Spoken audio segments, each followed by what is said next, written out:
MAGA has been lying to the American public about their support for working class Americans. It is all a complete lie. Put up this post. $432.4 billion. That is what the Walton family is worth. They're richer than the British royal family, the Saudi kings, etc. Put up the next slide. Could it be that the reason the Waltons are so wealthy is because many Walmart employees depend on Medicaid and SNAP benefits due to the low wages and reliance on government assistance, which in turn allows for Walmart to offer low prices?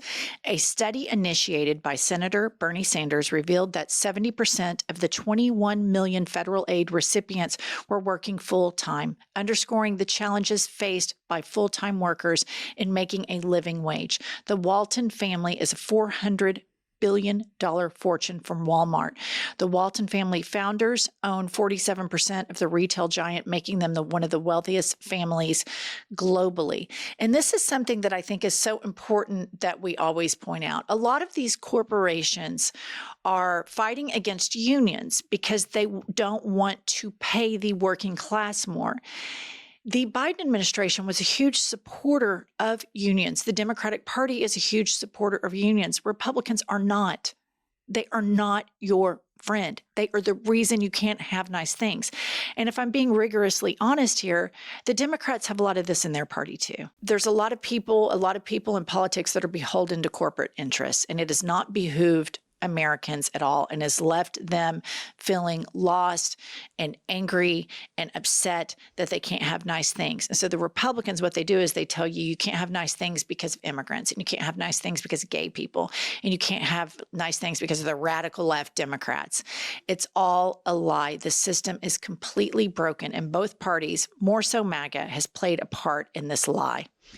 What strikes me about this, because I have watched how the Republicans are selling this new Senate bill and the cuts to Medicaid and health insurance and all the things in this big, beautiful bill. And you would act like everybody on those benefits has not had a job for generations or decades. 70%. According to this study, are working full time, and they cannot make ends meet because they are not being paid. So it's so important to understand exactly what you said. Low wages are the common denominator in all this. And that's how cruel the MAGA movement is. They make sure by law that Walmart doesn't have to pay its employees a livable, respectable, decent wage. And then once they make that wage and work 40 hours doing it, then they ridicule and demean you because you don't make enough money. And I would even say that the people at Walmart, probably stocking shelves and working night shifts to try to maybe get a little bit more, work a lot harder than the schmucks who ride around on the private planes all the time, sit down and paperclip and staple and open up an inbox.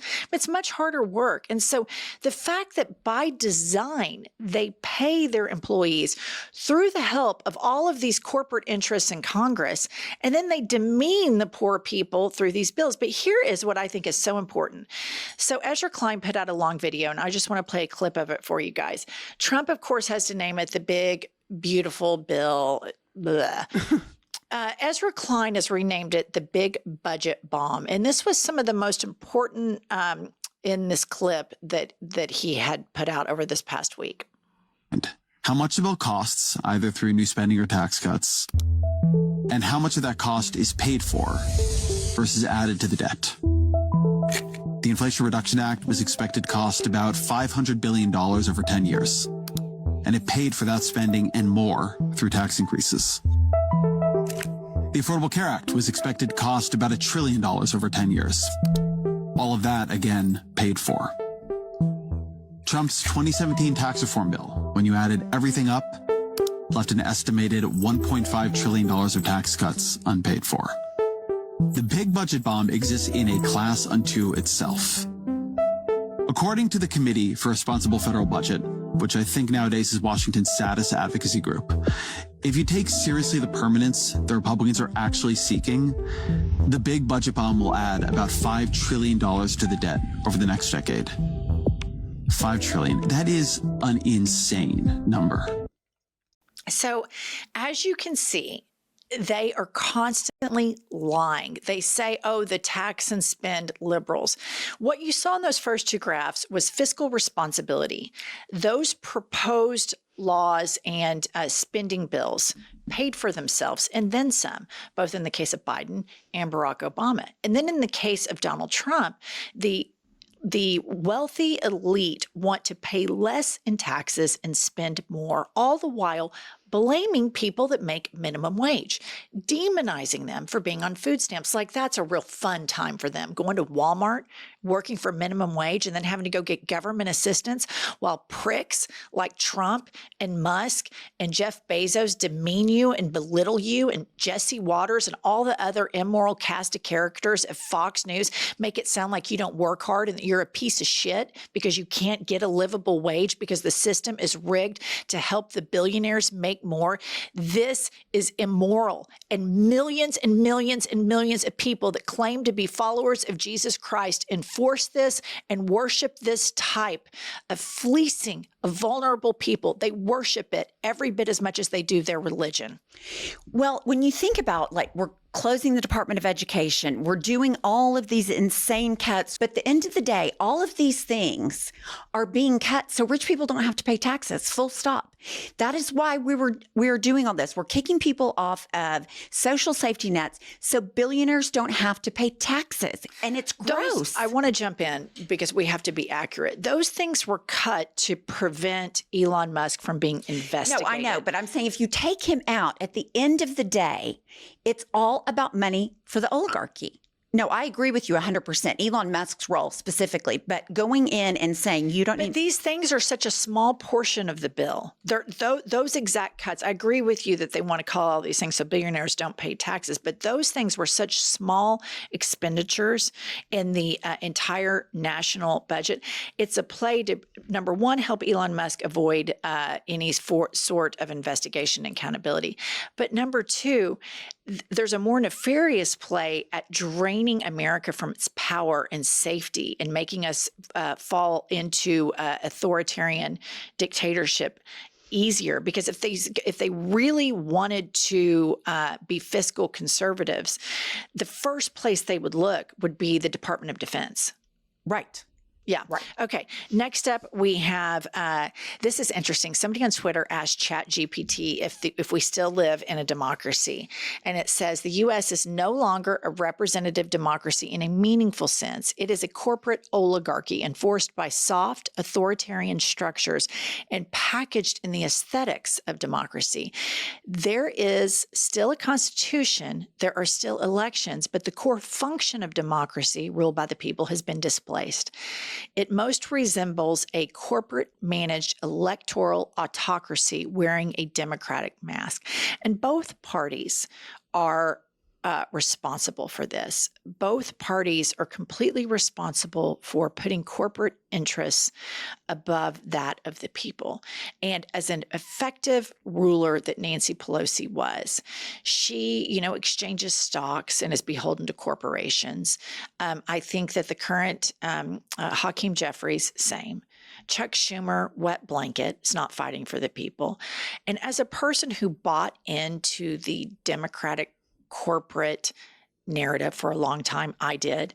I have found a lot more enlightenment recently in realizing that the Democratic Party lost all of these working class voters and they went over to, a party for the 1% because the Democratic Party in a way lied to them as well. And what Bernie Sanders has done and what he has said is 100% true. This form of unregulated capitalism is not sustainable. Furthermore, one of the biggest architects of the fascist fuckery that we find ourselves in right now is Supreme Court Justice John Roberts, and that Citizens United ruling in favoring corporations over the will of the people. When the history books are written on this will be one of the big things when the courts bent the knee to corporations as well. None of this is what the founders intended. None of this is sustainable. And this is why the Democratic Party has bled support so much, because all Trump had to do is say, I'm going to fight for you. Mm-hmm. And they believed it. The Democratic Party doesn't fight. They lie as well. And this two-party system has not served the people of this country well at all. What do you think the odds are that we'll go into a three-party system in the United States? Or do you think we're stuck in this forever? I mean, I wish I knew the answer to that. I don't know. I think they're probably very slim because the people who run both parties are stubborn as fuck. And, I don't know the answer to that. I think the reason that a lot of European countries, they've had a rise in fascist parties, but they have 6-party system. Right. And so the centrists and the liberals are able to, combine power against these far right. And with this 2-party system, it left us so vulnerable. But, really at the end of the day, some people would argue it's a 1-party system. And that party is for corporations. Right. And so, okay, here's another thing hidden in the budget bill that should scare the shit out of everyone. Put up this headline. Hidden provision in Trump's big bill could disarm the United States Supreme Court. And if I didn't live here, I'd say they deserve it. The Supreme Court deserves it. What do you think, passing Citizens United? But we all live here and we've all fallen prey to a lot of propaganda and been indoctrinated to believe that capitalism is this big, beautiful thing. And we all have to love it and honor it. And it is the best thing for us. And I think growing up in the Reagan era, I was definitely indoctrinated to believe that. It was like a crazy thing to think about anything other than that. The fact of the matter is capitalism kills people. You look at the opioid epidemic, you look at cigarette companies, you look at the climate crisis right now. Big business is always going to value profits over human life. Look at the health insurance scam that goes on. They try to figure out ways to prevent people from paying for their chemo. Right. And so capitalism and this combination of evangelical Christianity, where they are primed to favor their grifting preacher to make sure he has a bunch of money. And then they favor these authoritarian leaders like Trump and Musk so that they have a lot of money, is the death knell of this country. And it's so sad because we can do such cool things, such cool art. And there's a lot of pride that you can have from being an American. But Trump has drained every pillar of all of that. Absolutely. And one thing, this has bothered me from the jump about this bill. It is taking away the enforcement of the judicial branch against the executive branch. And that means that Trump no longer would have to deal with the lower court and with the enforcement of the lower court's orders. And that to me is straight up dictatorship.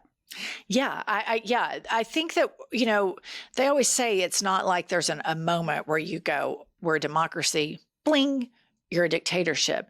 It's slow. And I think it started with the Citizens United, and the Supreme Court cannibalized itself with that. Mm-hmm. And then they gave Trump immunity. They cannibalized themselves with these rulings. And now they're still playing patty cake with him a little bit. They said, oh yeah, you can fire people, but just not the Fed chair. Right. There's hardly many Americans that are standing up with an ironclad spine to this. The Supreme Court wants to play it both ways. They want all the fucked up, nefarious shit that MAGA wants, but they just want it to be a little slower, and they don't want to give up their own power.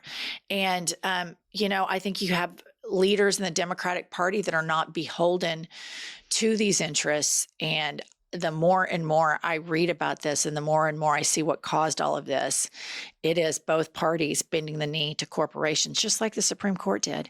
And you have millions and hundreds of millions of Americans that are falling prey to this because we're all vulnerable to corporate greed and exploitation. I agree. And you just look at the regulations, the deregulation in the Trump administration, it is going to cost people health and lives, in my opinion. I agree. I think it's a death cult. All right. We'll see you all later.